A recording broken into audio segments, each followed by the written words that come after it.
So let's talk high school and middle school soccer. Yeah, It's a totally different landscape. it is, and I think you have the people that love it, and you have the people that absolutely despise it and just hate it. Do you think it's different for boys and girls? Well, the middle school soccer don't play middle school soccer. Okay, are you talking about high school now? Well, a little bit of background. You didn't get into this, but do you coach at middle school or high school? No, well, high school, but not middle school. Yes. So you're a high school coach. But I had my kid play middle school, and it was horrible. I think it depends on the The school, middle school. and if they have an actual coach that knows the game rather than your history teacher. Yes. Well, Mackenzie's coach, like, nothing to do with soccer, but he coached, and like he was just like the love to win guy. Yeah. But up there in Corona, right? It's like their team was stacked. It was like all legends players. Like it was. I mean, there were like 9-0 games against these poor kids that couldn't throw in the ball and just. So it was. That was one of those things, and they're playing on like chewed up fields, and like it's one of those things like I kind of was like, I don't really want you playing, but she had fun. It was the experience, whatever. It's done now. But I'm at the point right now where we just had the high school orientation, and she's ready to sign up. She's got to do her physical, and they have like a soccer camp that goes all week or all summer, where they go to different high schools around and play, and then. She's at that point where she wants to make the choice if she's going to play high school soccer or not, or is she just going to stay with club. So that's a question a lot of parents have. Right. What's your feedback? Well, I coach in high school, so I've coached the last 5 years. I think Boys, girls. girls. I coach girls. I think it's awesome to be part of your school and your school spirit, and for kids to know you on campus as the athlete or the soccer player on the girls soccer team. But I think it depends on like the competitiveness that is the high school is at. Like we live in an area where when we're playing against different high school, it's competitive. There's a lot of talent in there. You're not, and usually, I mean, not all the high school coaches, but they're either coaching club or they've had some experience, and so they're not bad.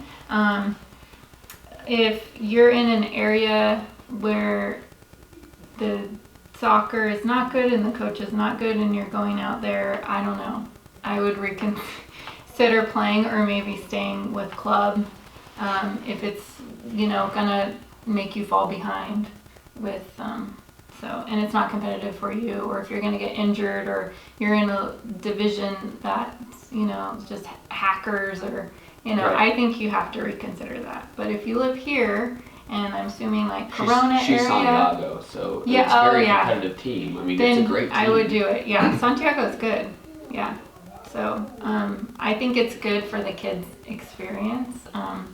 I think a lot of it is social too. Like, Right. You touched Very upon it. It's social. very It's a social thing. It's one of those memories. It's kind of cool, to look back and. Exactly. Right. The bus rides, if they're taking Right. buses, the team dinners, because they have weekly team Right. dinners. Right. I think the kids look back on that and really enjoy that. And it connects them to the school, and it allows them to like finish school. Some kids aren't academic, really academic, so it helps them, aids in that. Find balance. In the process. So. I know my daughter's going to be a freshman this coming year, and she's debating whether or not she wants to play high school soccer because where she's at, the coach isn't that great. I'm actually kidding. Heidi's the coach. She better play high school soccer. Heidi's the coach where my daughter's going to go. But yeah, no, she's actually getting pretty excited about it. At first, she was kind of apprehensive. Right. But now she's starting to talk about it. Do they still do like Letterman jackets? Yeah. Yeah. Which is funny, my son has his letter, but he's like, I don't know if I want a jacket. Yeah. Right. I never got a jacket. I just got the letters. Right. My wife has a Letterman's jacket. Okay. She got a letter in academics. So. Does she wear it out still? I don't think so. You don't I think told so? her she should start wearing it to all the home games. Oh, so. yeah. Just do it. Yeah. Why not? Yeah, for sure. I didn't know if they still gave out letters, like if that was like Yeah, they do. Yeah. Ooh, we can't give those out anymore. We can't have winners or losers. Like, Yeah, right. Glad they still do That's it. another. Glad they still do it. Everyone gets. Oh yeah, winner loser podcast is Yes. gonna happen. I think we could have a good round table Oh, absolutely. with the whole Right. participation trophy, and Oh gosh. it'd be cool to get Andy in on it. Oh, yes. It'd be a dream Hashtag podcast. 100 to 0. Dream podcast with Andy. Going back to high school, though, do you think that they train too much? Yes, I don't train my kids 5 days a week. Oh, you don't? No. Oh, I didn't know that. I train them, we do 4 days, and then we have 2 games. Well, you have 2 training days, 2 game days, and then I'll do a day. We do a lot of chemistry, like team building, chemistry. I fund a program.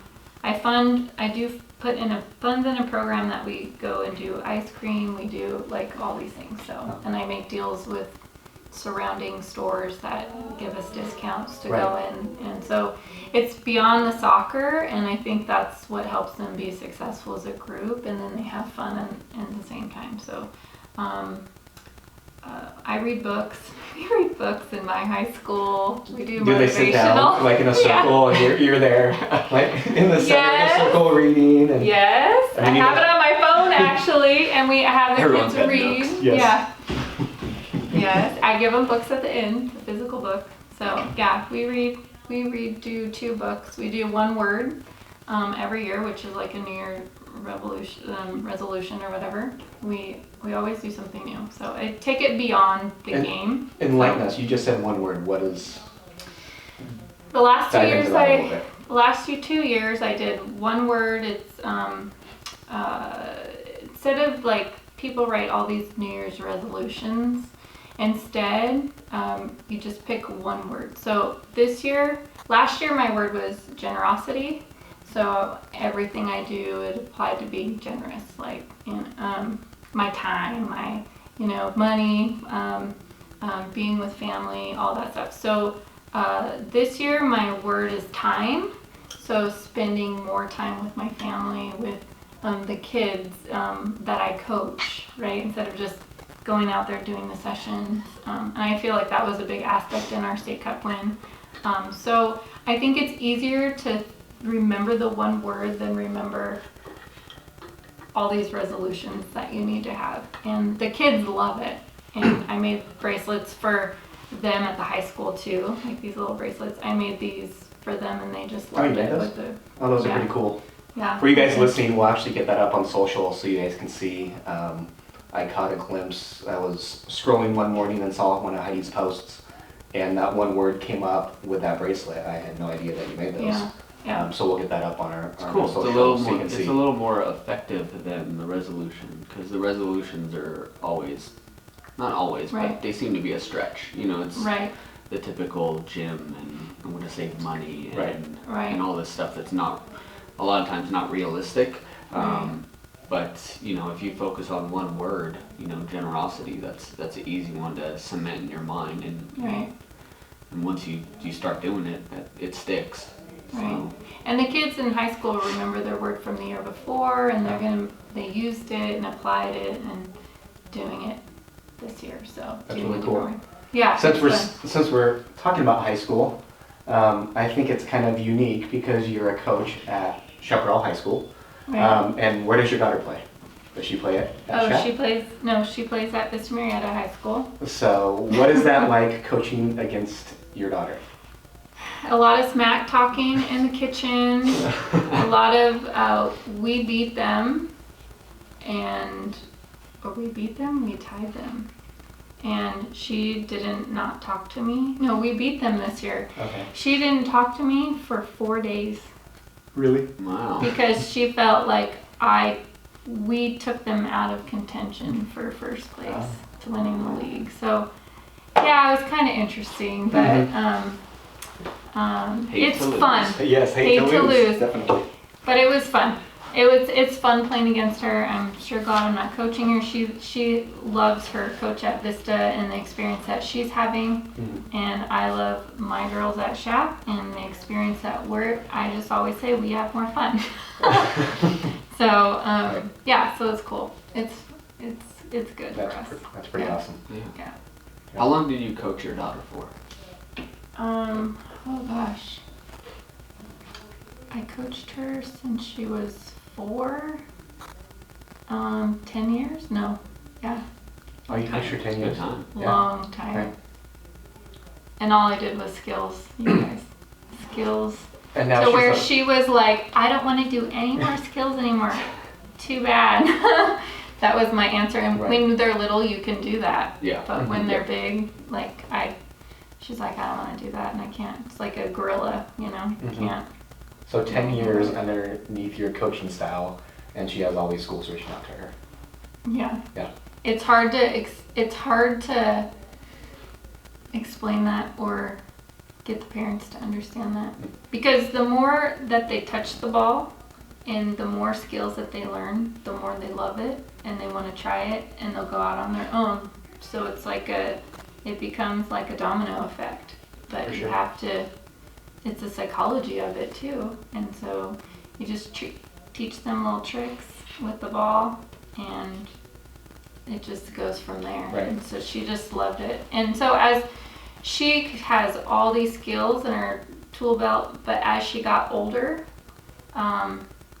she's started taking them away to like 5 that are really effective. And she's like really good at those ones. And then situational, she's really good at.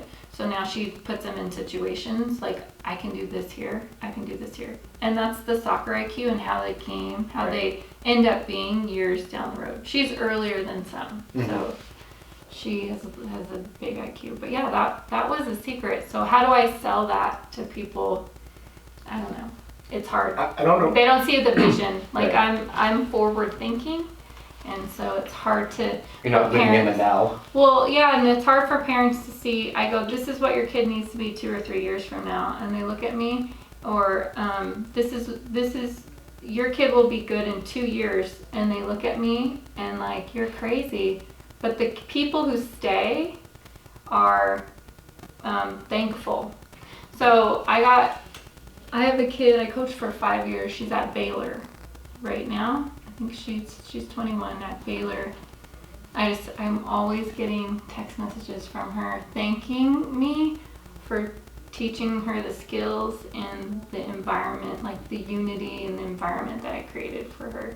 I have a kid at Hawaii Hilo, thanks me, says, when you're coaching, Coach Heidi, always teach the kids the skills, because that's what's getting me by, right? I have a kid at Long Beach State right now who's coached for like 3 years and always do the skill development. That's what got her in. That's right? gonna be rewarding. It's really gonna be the best rewarding. thing ever. So when I'm looking at my situation here, You gotta look and then back, I yeah. have to Yes. I have to go and read those things because like, you know, it makes you not want to coach anymore. Like, you know, so So you have to realize that you are making an impact. that's why I'm journaling. Yes, So you I are can making go an back. impact. I know you kind of question it sometimes, and the why am I coaching? Right. You just win State Cup. I have players leaving. Right. But you have to know deep inside that you do make an impact with these players. And with a good majority of the parents. I think Right. there's always going to be that handful that is looking for something else. Maybe it's all about wins or style of Right. play, just want to play direct and not play your style. Right. But I think at the end of the day, you have to realize that you are making a big impact. Hopefully. Yeah. They say that you won't know the impact that you make until 20 years later. But you just talked about those players Right. texting you. You made a Right. huge impact on those players. Right. Right. But do you It's a good and 5-6 years away. Right. So Yes. well, and you guys think about, you guys were athletes as kids. You always think about your coaches, right? Mm-hmm. I think almost every day, the man who taught me never played a day in his life and read it in a book. Right. And how he, you know, it's like throwing the stone, you know. So now it's, to me, where you're impacting all these kids because he impacted me. Yeah. And now you're impacting all these kids, and now those kids that are writing back to Yeah. me, you know, I could lose sight of all that, you know, but it's good to revisit it and say, yeah, I have made an impact. I'm just Right. sad at this point. Yes. I'm sad. Oh, absolutely. It's I'm fresh, of So course. that's okay. Yeah. Yeah. Mm-hmm. So what is the biggest struggle as a coach, would you say? Not getting the parents to understand your vision? Right. I mean, it a lot seems to be the tone with everything we're doing with the podcast, and most of our subjects is the parent involvement, and that's kind of the reason we wanted to do this, was to better the parents' vision, you know, get Right. the parents on board, change the mindset. Would you say that's your biggest struggle, or is there something else that stands in your way? I think changing the parents' vision. I think keeping teams together for more than a year, right? So I think that's the mindset of the parent.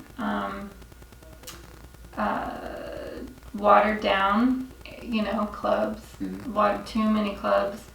It's just a money maker. Like, people just feel like want to make money, and let's do this club over here and this club. Like, that's really frustrating. So I think definitely what we could do to get better is, you know, parent education, constant parent education. I think so. We had talked about this.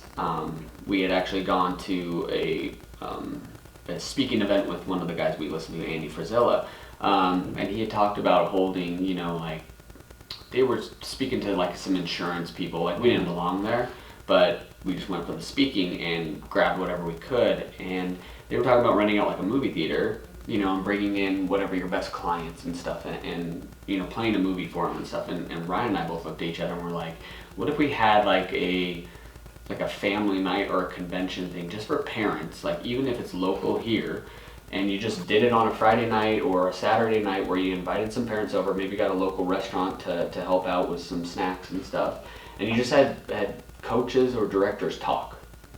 Like, hey, this is an FYI for parents. Like, if you're lost in the system or you don't know how this works, we're going to have Coach Heidi here tonight, and she's just going to talk a little bit about, you know, whatever that topic might be. She's going to read to us from her phone.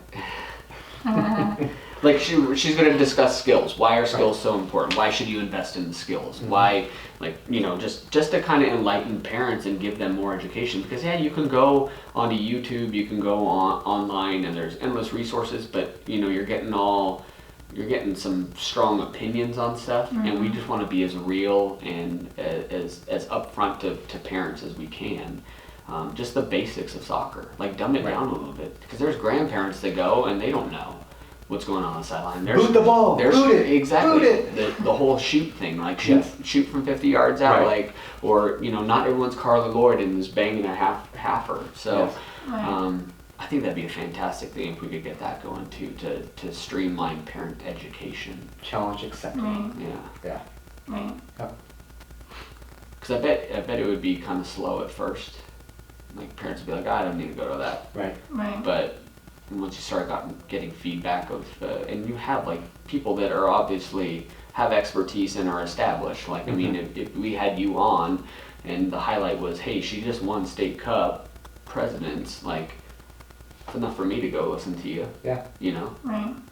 It's not Joe Schmo coaching down the street. So. And it's free. Yeah. And it's Yes. free. It's free. Yeah. So we'll get that on the books. We'll make that happen. Okay, let's Make do it happen it. this summer. Let's do it. Yeah, for sure. Matt was asking about what one of the biggest struggles for parents. What do you think is one of the, or as a coach, what do you think one of the biggest struggles is as a player in today's game? Struggles as a player. That you see with your teams. Does it circle back to parent over involvement? Is it? Oh my gosh. I think, like, I don't know. I didn't think stump you. I know, that was kind of stumping. The struggles with the players. I don't know, I think, with my team right now, I feel like it's focus. Like, they're in a million different directions with their phones. Like, I have to tell them, you know, you can't check your phones on a water break. Yeah. You know, like, what is this world turning into? I don't understand. But I think they're focused. They want to be out there with their friends, but the balance of, like, let's work hard. I think some kids don't understand that. So just getting them to buy into Complacency. your right. Yeah. To buy into your vision, like this team, like I'm used to coaching at a high level. So like I coached 2 years in ECNL, this team was different because they're silly and they're immature and I did not get I don't understand like how could you laugh if you missed like a goal like in a practice like I don't understand that. So you're there to work to get I'm better. there to work, so that's hard for me. So I have to refocus them on like the goal. These are the goals. This is what we're trying to get to, and constantly reinforcing the rules. Like 30-second water break, you come back out. You know, it's like it's kind of you do it. You are a strict coach, but then at the same time they get squirrely. I don't know. It's common sense. I mean, yeah. I'm just used to. I'm just used Maturity. to. Yeah. Right. I'm just used to work. Like we're here to work. Don't waste anyone's time. Right. Like including my own. Yeah. Including And your own, but also some kids don't like that. Well, the parents I'm just too. saying. the parents and even the player. I mean, why are you out there wasting your time as a teenager? Right. When if there's something else that you want to be doing, Right. it just doesn't make sense. Yeah. Right. Yeah. So yeah, that has been interesting. I just think everyone thinks like me. Like you're out there, let's work, put in the time, and get better, and leave. And I'm figuring out That's there's the more 100 to to 0. that. That's the 100 to 0 mentality right there. There's Yes. more to it, and we talk about being Girl Scout and Boy Scout coaches. Like I don't want to do that, but almost in this valley, you have to do a lot of fun things to get the kids to stay with you. Yeah. Instead of so that's hard for me. I don't understand that part. Yeah. I guess I have to evolve. Right? All right. Or not. Do you want to get into the ECNL? She brought up ECNL, that she coached it for 2 years. Yeah. Do we want to touch upon that? What was the main question that we had? Was it the ECNL versus DA? Yeah, that's a good question. Oh yeah, because Yeah. I mean, obviously DA is well, DA started. Some teams jumped on board. Right. For the girls' side. For the girls, Yes. this is the girls' side, yeah. Right. The boys obviously is flourishing and doing Right. fine. The girls' side, the DA jumped on board with the girls. Some teams got on. We're hearing teams are falling off.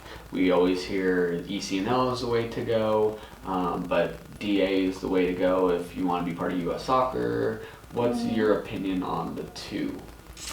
I think DA for boys they have more opportunity because there's so many MLS clubs. So these boys' goal is to maybe not even necessarily get into college, but to be a professional player. Yeah.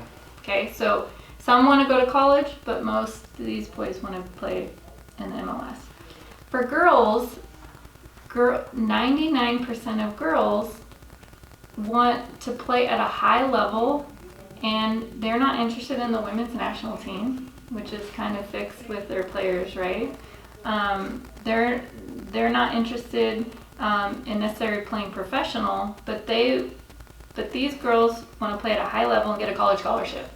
That's it. A little bit more maturity. Yeah, and they want to play high school soccer because they want to be social.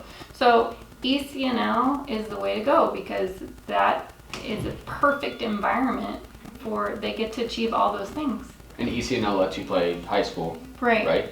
right? Development doesn't, or academy doesn't, right? Right. Okay. And that's what I think back east, all these teams are dropping out, like big clubs. Big like clubs. Big name PDA clubs. Yes. and Michigan Hawks, those are the top in the whole United States. They're dropping out of DA because this high school's big back there. Yeah. And these girls want to play high school soccer. So Oh, even Mallory Pugh loved high school soccer. Hmm. She's the number one.